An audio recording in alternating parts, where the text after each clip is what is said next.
ఎన్నికల వేళ వైఎస్ఆర్సీపీ శ్రేణుల్లో నయా జోష్ మొదలైంది.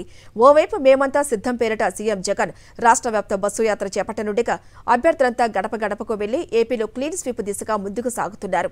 ఈ క్రమంలోనే ఎన్నికలకు లభించిన సమయాన్ని సద్వినియోగం చేసుకునేలా సీఎం జగన్ పార్టీ శ్రేణులకు దిశానిర్దేశం చేశారు.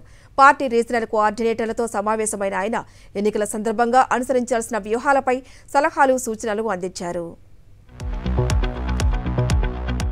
వైనాట్ 175 లక్ష్యంతో ముందుకు సాగుతున్న ముఖ్యమంత్రి జగన్మోహన్ రెడ్డి అందుకు తగినట్లు పార్టీ శ్రేణులను కూడా సమాయత్తం చేస్తున్నారు. ఎన్నికల రణక్షేత్రంలో అనుసరించాల్సిన విధి విధానాలపై ఎప్పటికప్పుడు దిశానిర్దేశం చేస్తున్నారు. ఈ క్రమంలోనే తాడేపల్లిలోని సీఎం క్యాంపు కార్యాలయంలో వైఎస్ఆర్సీపీ రీజనల్ కోఆర్డినేటర్లతో జగన్ సమావేశం నిర్వహించారు. వైఎస్ఆర్సీపీ రీజనల్ కోఆర్డినేటర్ల సమావేశంలో పలు కీలక అంశాలపై చర్చించారు సీఎం జగన్.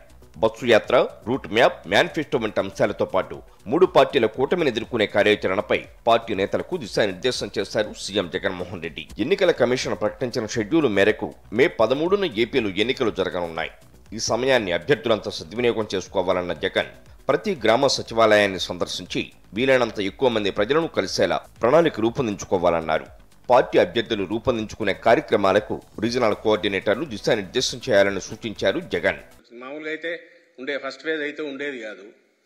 అందువల్ల అక్కడి నుంచి నామినేషన్ల వరకు టెంటేటివ్లీ, నామినేషన్ల తర్వాత 1-2 రోజుల వరకు పూర్తిగా ఇక్కడ నుంచి ఇంకా ప్రజల్లో ఉండడం, బస్సు యాత్ర పెట్టుకొని ఉండడం, ప్రజల్లోనే మమేకం కావడం, ప్రజల్లోనే ఉండాలని నిర్ణయానికి వచ్చాం. అభ్యర్థుల ఎంపిక ప్రక్రియలో భాగంగా 81 అసెంబ్లీ, 18 పార్లమెంటు నియోజకవర్గాల్లో అభ్యర్థులను మార్చారు సీఎం జగన్. ఇప్పుడు దొరికిన సమయం వల్ల కొత్త అభ్యర్థులంతా ఆయా నియోజకవర్గాల్లోని పార్టీ శ్రేణులు, నాయకత్వాన్ని సంఘటితపరుచుకునేందుకు సమయం దొరుకుతుందని అభిప్రాయపడ్డారు. పార్టీ శ్రేణులందరినీ ఒక్కతాటిపైకి తీసుకొచ్చి 175 నియోజకవర్గాల్లో గెలిపే లక్ష్యంగా ముందుకు సాగాలని సూచించారు ముఖ్యమంత్రి జగన్. తమకు కలిసి వచ్చే ప్రతి ఒక్క అంశాన్ని వినియోగించుకుంటూ ముందుకు సాగాలన్న జగన్ తద్వారా అన్ని సెగ్మెంట్లలో భారీ మెజారిటీ వచ్చేలా కార్యాచరణ రూపొందించుకోవాలని సూచించారు. ఇదే సమయంలో బస్సు యాత్రలు విజయవంతమయ్యేలా కృషి చేసి పార్లమెంటు స్థాయిలో జరిగే సభలు చరిత్రలో నిలిచిపోయేలా చూడాలని రీజనల్ కోఆర్డినేటర్లకు దిశానిర్దేశం చేశారు.